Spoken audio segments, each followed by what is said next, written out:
नमस्ते, मैं डॉक्टर रोहन पालशेतकर, एक consulting obstetrician, gynaecologist and IVF specialist Mumbai से। तो जब हम देखते हैं पीसीओडी के पेशेंट्स को, इनको सबको लगता है कि उनको आईवीएफ की ही ज़रूरत पड़ती है, पर ये एक्चुअली सच नहीं है। हम लोग सिंपल ट्रीटमेंट्स, मेडिकेशन से भी नेचुरली कंसीव कर सकते हैं, और जो कंसीव नहीं कर सकते उनके लिए पहले हम आईयूआई का ट्राई कर देते हैं, और अगर आईयूआई से सक्सेस नहीं होता है तो हम आईवीएफ के लिए जाते हैं। बहुत कम केसेस रहते हैं और स्पेशलिटी केसेस रहते हैं जहां पेशेंट्स को डायरेक्टली आईवीएफ की ज़रूरत लगती है।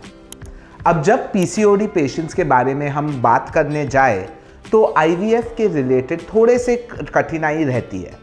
एक मेजर प्रॉब्लम रहता है कि आईवीएफ में जब पीसीओडी पेशेंट्स रहते हैं उनका एग का क्वालिटी पुअर रह सकता है। पीसीओडी पेशेंट्स आईवीएफ में बहुत सारे अंडे देते हैं, पर अगर उनके क्वालिटी अच्छी नहीं रही तो फिर उनसे भ्रूण बनना थोड़ा सा मुश्किल हो जाता है और फिर प्रेगनेंसी रुकने में तकलीफ हो सकती है।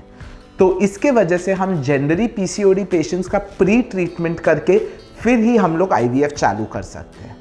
दूसरा प्रॉब्लम हमें पीसीओडी पेशेंट्स के साथ मिलता है कि वो बहुत ही ज़्यादा अंडे देते हैं, तो इसलिए कभी कभी हमें कम डोज देना पड़ता है और हमें ध्यान रखना पड़ता है कि आप बहुत ज़्यादा अंडे ना दें, क्योंकि आईवीएफ में हम लोग देख रहे हैं कि हम 10 से 15 अंडे रिक्रूट कर सके और वही अंडे यूज़ करें आपके आईवीएफ के लिए।